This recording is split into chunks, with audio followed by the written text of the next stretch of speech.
Welcome to the Calm Analytics channel. I'm Boris Tizengauzen. Today is October 19th and we have a lot of interesting news. In this episode, after Ukrainian drone attacks, Russian industrial giants are burning and Belgorod is heading down to the basements. Our drones hit two major targets overnight. A political nightmare is brewing in Hungary, and Putin is once again bargaining over Donbas. The vice president of Hungary is forcing the Democrats to kneel before Donald Trump, and Trump himself has released a very strange video. Steve Witkoff is defending the rights of Russian speakers, and the so-called eternal peace in Gaza lasted only a week. We'll be talking about this and much more in today's episode. There's a lot of interesting stuff ahead. If you're new to this channel, subscribe so you don't miss future episodes. So, as usual, let's start with the sanctions from Hungary, of the Ukrainian drone forces, the main intelligence directorate, and the security service of Ukraine. A fire broke out at a Russian gas plant in Orenburg after a drone attack. According to Russian authorities, Ukrainian drones attacked a gas plant in the Orenburg region, resulting in a fire there.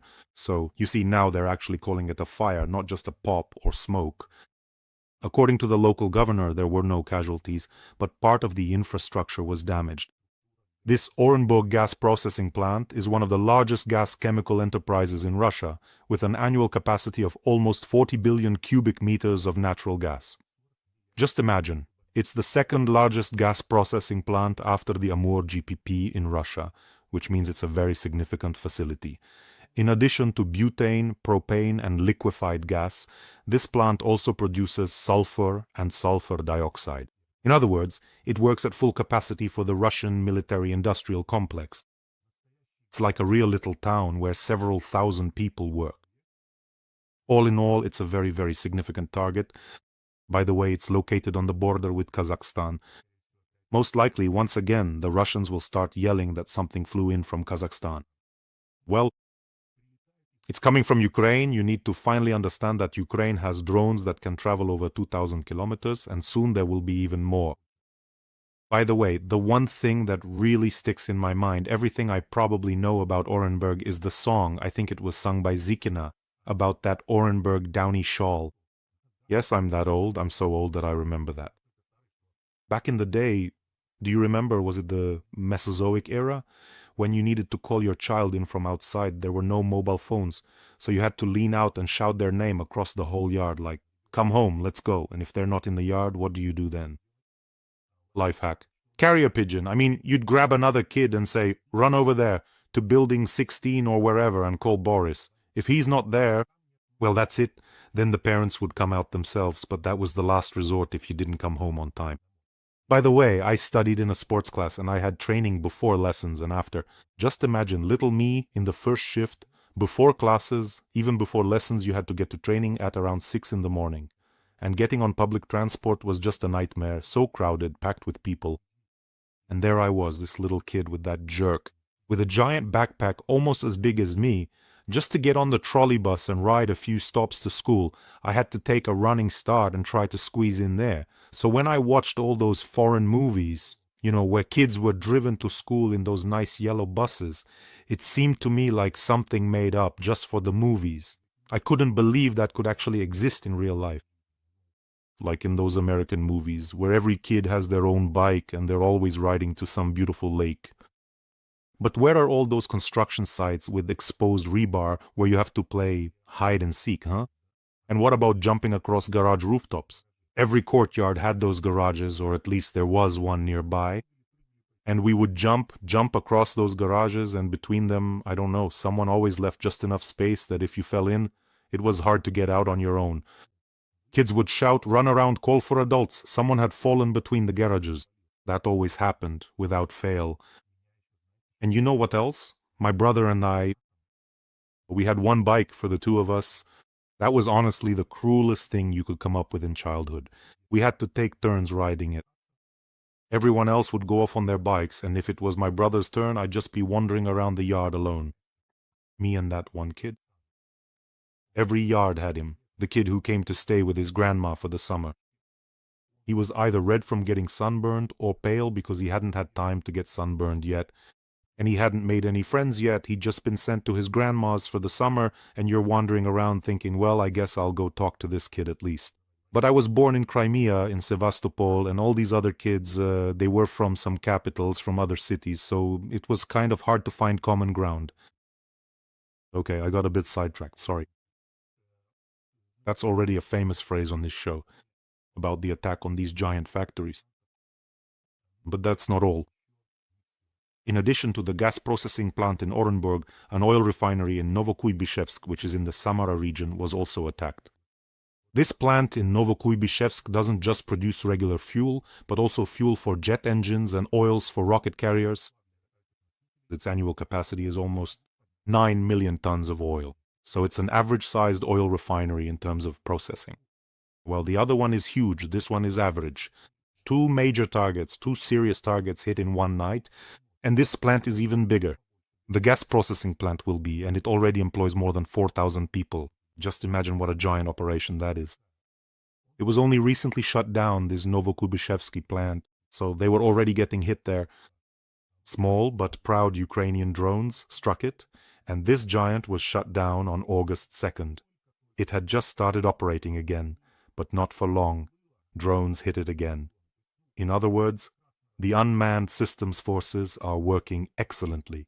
Yesterday, I shared statistics. Nearly 60 major targets have already been attacked this month, which is more than in the entire previous month. So, Ukraine is ramping up the pace, and once again, the best sanctions are those from the Hungarians, from the unmanned systems forces, from the armed forces of Ukraine, from the GUR, and from the SBU.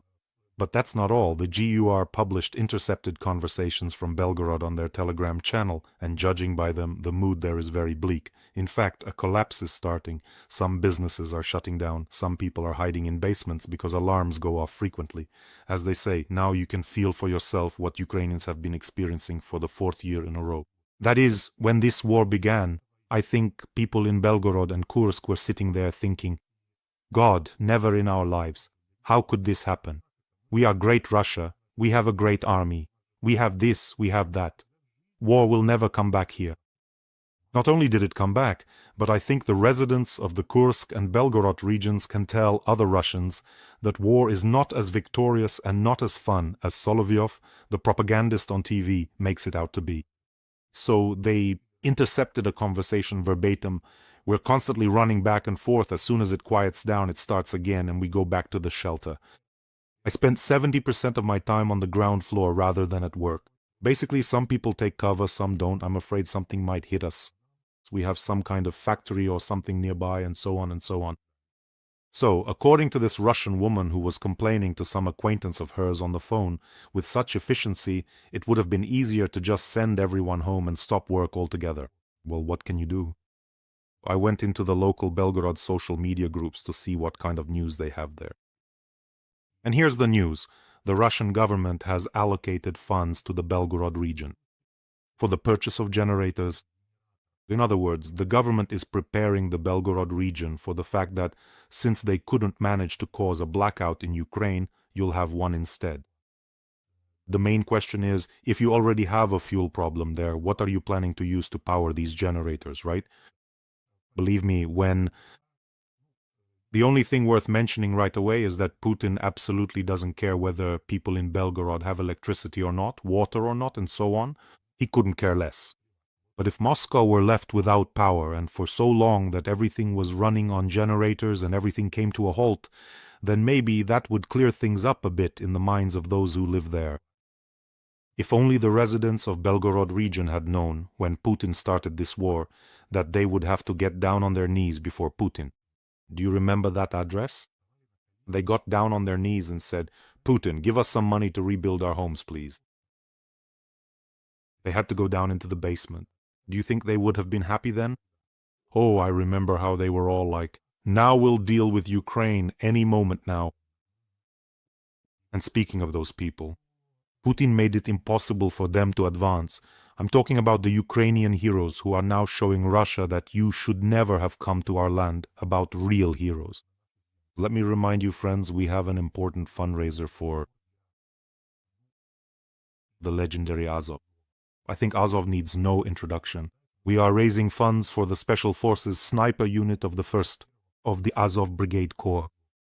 We are collecting for reconnaissance drones, which they urgently need right now, as they are currently defending in the Pokrovsk direction. In other words, the snipers of the Azov Special Forces unit, just hearing that phrase makes many Russians uneasy. So let's help our warriors. Azov is a legend, and I think we'll close this fundraiser quickly. And I always want to say a huge thank you to you. And watch this video. The fighters recorded it especially for us and for you. Слава Україні! Ми загін снайперів спеціального призначення бригади Азов. Звертаємося до Бориса Тизенгаузена та його спільноти за допомогою. Для виконання спеціальних задач наш загін потребує розвідувальних дронів. Будемо вдячні кожному і кожній. Слава нації! Let's help our heroes. The link to donate is in the description of this video. There's Mono, there's Privat, and there's PayPal for those who want to help from abroad. I see everyone, and I want to say a huge thank you to all of you, to everyone who supports Ukraine and our defenders. If for some reason you don't see the details down here, there's a QR code that also leads to the donation page. And of course, how could we go without Donald Trump? This morning, I came across some very interesting news.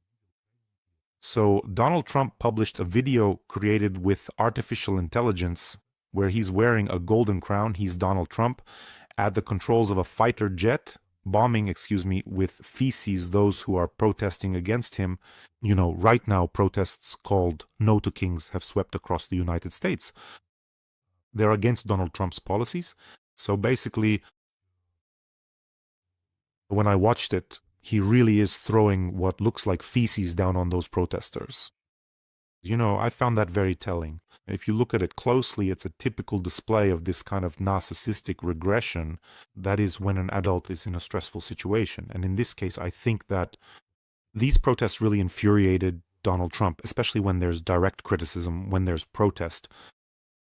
And the adult reverts to childish behaviors to protect their ego. Like, I'm going to fly up in my plane, throw crap at all of you, I'm the king with a crown. That's why I always talk about these kinds of moments and this kind of reaction. Well, that's just how Donald Trump is. But the point is, for those working with our delegation, when we're communicating and preparing a meeting with Donald Trump, there needs to be an understanding of how the US president perceives things. And what level of argumentation which pleasure centers need to be engaged. And from a political standpoint, of course, Trump is a tough move. When Trump replaces rational discussion like, so what are you protesting against? Let's talk about it. No, he replaces it with a visual show. In other words, he shifts the conversation from the realm of arguments to the realm of, I'll dump a load of crap on you, and that's it. And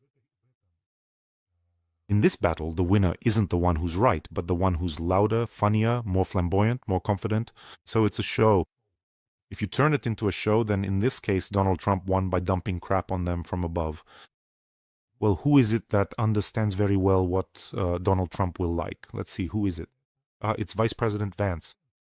He also posted an AI-generated video in which Trump appears as a king, also wearing a crown.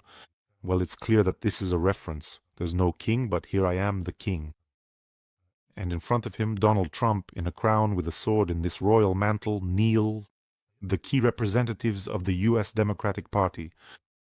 And Trump reposted this video on his own page. So that's the response to No Kings, to this campaign that, thanks to the Democrats, has flared up again in the US. Yes, and you could say, that's not all. Donald Trump, the former president, reportedly wants to build a grand triumphal arch in the nation's capital, Washington, D.C. At one of the charity events, Donald Trump presented a model of a triumphal arch in the classical style, which they want to install in Washington in 2026 to mark the 250th anniversary of the United States. So the arch is it's quite similar to a triumphal arch, and there's also a golden figure of an angel on it. Now people are starting to spread rumors that the angel is supposed to have Trump's face, but that's actually fake. And so this is what the arch will look like. But what's interesting is how Donald Trump responded to a journalist, coming up in a moment, about what this arch is and why he wants to build it. And by the way, just in the last episode we talked about architecture, immortality, and megalomania, like how Napoleon built his triumphal arch, and how Saddam Hussein restored Babylon. And on every brick there was an imprint of his name. And it was absolutely necessary to make it clear it was I, Saddam Hussein, who restored Babylon. But he considered himself the ancestor of the Babylonian kings. All in all, and a senior White House official said the idea for the arch came from Trump himself. It was he who developed the design and was involved in the process at every stage. And so, at the end of the press conference in the Oval Office, CBS reporter Ed O'Keefe asked Trump who it was for. Trump replied, "It will be perfect for me." And the journalist asked, "The Trump arch?" "It will be the Trump arch," and Trump smiled and nodded approvingly. A person of this type naturally wants something monumental to be left behind after him. It's a good idea, really, like a triumphal arch. The main question is, well, it's clear that the United States is turning 250, but what victories will there be? We'll get to all these wars a bit later, the ones that have ended but not really ended. In general, the cost and timeline for building the arch are still unknown. It will be constructed with private donations. I'm telling you all this not just so you can draw your own conclusions, but also so I can understand certain things myself and know what to expect from a politician with this kind of psychological profile. That is, if this politician is the President of the United States, then this understanding determines. And the fate of your country, in particular ours, depends on this. That is, a lot depends on whether they will provide aid or not, and so on. Whether he will put pressure on Putin or not, impose sanctions or not. So a lot depends on this. Yes, right now Ukrainians are heroically holding back this onslaught. By the way, the Russians have once again launched an offensive almost along the entire front, but they aren't having much success. But when Donald Trump says that he could end this war in 24 hours, I don't think so, but he could have done it in 6 months. That is, if there had been tough sanctions right away, if long-range weapons had been provided immediately, then perhaps this pressure would already be having an effect now. And let me remind you, if the same had been done under the administration of Joseph Biden, perhaps everything would have ended even earlier. And in the European Union, the upcoming meeting between Donald Trump and Putin in Hungary has been called a political nightmare. Holding the meeting in the Hungarian capital puts European leaders and NATO officials in a very awkward position, since the war in Ukraine will be discussed in an EU country, but without the participation of the bloc itself. And one of the European diplomats specifically noted that the particular location was carefully chosen, quite naturally, by the Russian side, because, well, Hungary itself is truly the embodiment of confrontation, of disagreements within the European Union when it comes to relations with Russia. And I really liked the opinion of Harvard University expert Alberto Alemano, who explained that this meeting will give Orban the right to speak and act on behalf of the European Union, even though his position on the war contradicts Orban, contradicts the common position of the European Union. Well, now comes the most interesting part. What exactly did Putin propose to Trump over the phone that made him suddenly set aside the Agavkov issue and the topic of sanctions and agree to a meeting in Hungary? After all, just going there for no reason, well, Trump has other things to do. So Putin must have proposed something that made Trump think, oh, this could actually work. And here's what the Washington Post writes about this. During a phone conversation with Trump this week, Putin demanded that Kyiv hand over full control of Donbas to Russia as a condition for ending the war. But Putin has not been able to conquer Donbas for 11 years. Let me remind you, he hasn't managed to conquer Donbas in 11 years. He has repeatedly been pushed back. There are some very serious defensive structures have been built on our side. And in the phone conversation between Trump and Putin, Putin indicated that he was ready to give up parts of the Kherson and Zaporizhia regions. This is all according to the Washington Post, in exchange for full control over Donbas. And here is where the devil is in the details. Some began to interpret this as Putin being ready to leave the occupied part of Kherson region and Zaporizhia in exchange for being given full control over Donbas. But that's not the case. He simply said the following, that he would not fully occupy the Zaporizhia and Kherson regions, which, I remind you, he hasn't conquered anyway, hasn't occupied, you see? In other words, he said, I won't conquer what I haven't conquered. In response, withdraw your troops from Donbas. So basically, he's just asking our troops to leave from there. That's all.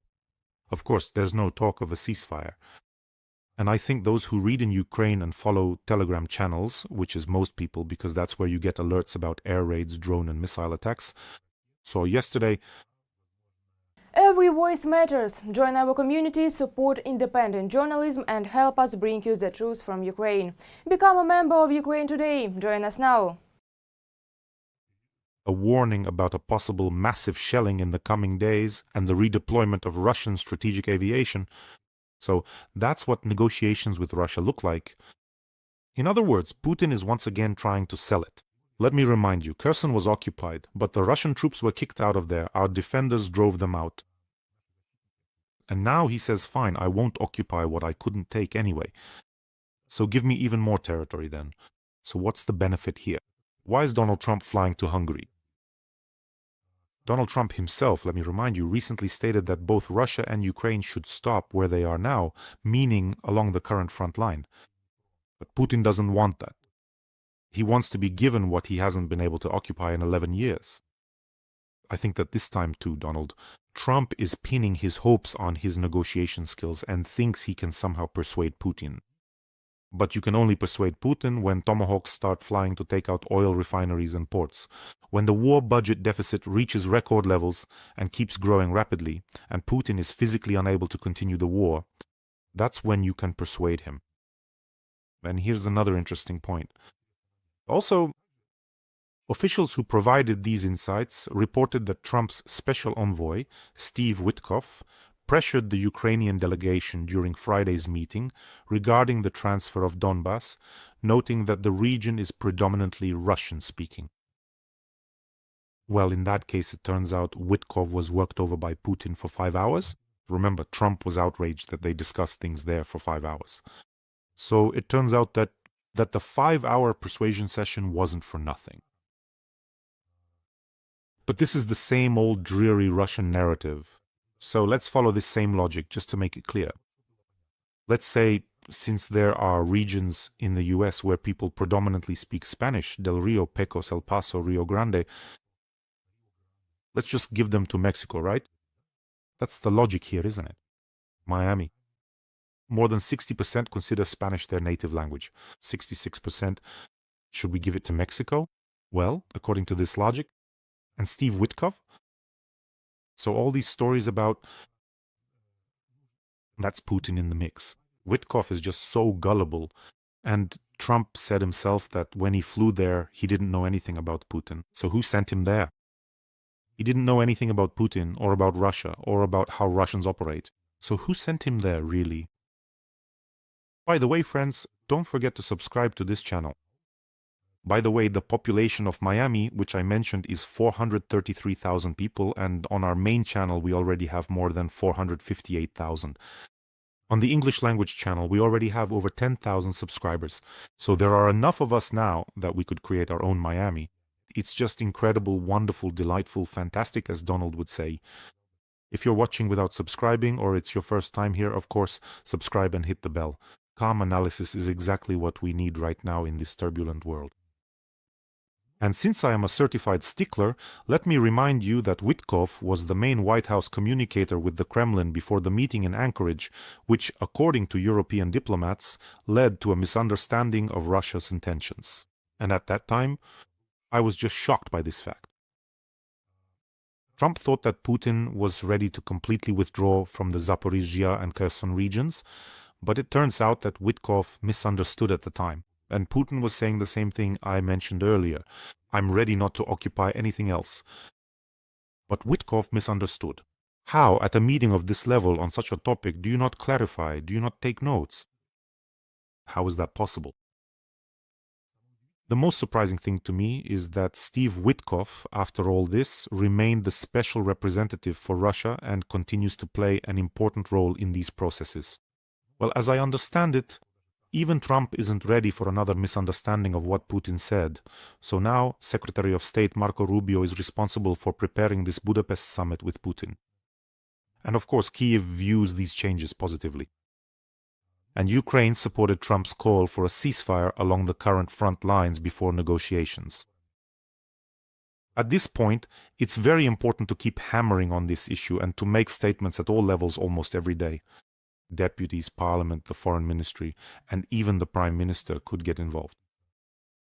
To make statements that Ukraine supports Trump's call to ceasefire along the current front lines. So that those who don't want to do this, who don't want Donald Trump to hear it, and we all know who that Botox moth is, would be forced to show their position. That's why, in Hungary, Russians can only be asked two questions. Are you ready to stop at the current front lines, and are you ready to cease fire along the current front lines? That's it.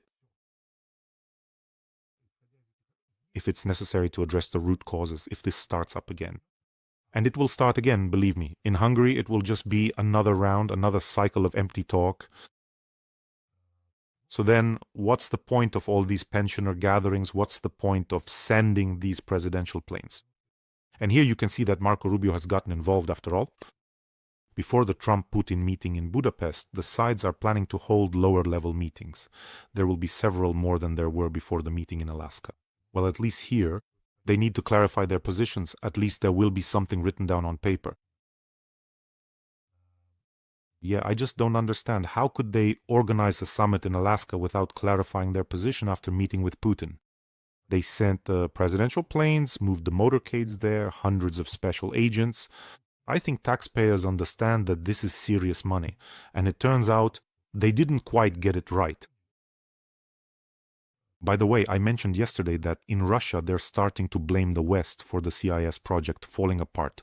Well, here's another piece of news to add to the pile. The Armenian Foreign Ministry stated that their country might apply for EU membership as early as November. The CIS project, just like the CSTO project, is falling apart not because of the West, as they think in Russia, but because Russia is ruled by a handful of spiteful old KGB men. They hiss on benches under the entrance, call everyone drug addicts and prostitutes, and try to whack those who are smaller with their canes. They're the ones who say, if only Stalin were here, if Stalin were around, you all would have been shot long ago. This is exactly the kind of team that's running the Russian Federation now. Well, here's another piece of news that was to be expected. The so-called eternal peace in the Gaza Strip didn't even last a week. So, Israel carried out strikes on Rafah in the southern part of the Gaza Strip. Meanwhile, the IDF accuses Hamas of violating the ceasefire. And Hamas is trying to regain control over the border area. Well, who would have doubted it? Israel's Minister of National Security has already called on Prime Minister Netanyahu to resume military operations in the Gaza Strip. Well, what can you do? The only product Hamas exports is terrorism. When they crawled out of their tunnels and started shooting their own people in the Gaza Strip, I think it should have been clear to everyone that they are not interested in any kind of peaceful recovery until this terrorist proxy is completely destroyed, until the sponsor of these groups is punished. I'm talking about Iran. What kind of peace can we talk about? Now they'll take control of the financial flows that will go toward Gaza's reconstruction, bury their tunnels even deeper underground and wait for their moment, sitting there like a tick. It sits there just waiting. Meanwhile, Iran will accelerate its production of nuclear weapons. And one day, which will be far from pleasant, Iran will announce that it now has nuclear weapons. And anyone who strikes them will get a nuclear response. That's all there is to it. And at the same time, Hamas, Hezbollah, and others will start attacking Israel again, but this time taking into account the lessons learned. Their objective? What was their objective? To take as many hostages as possible.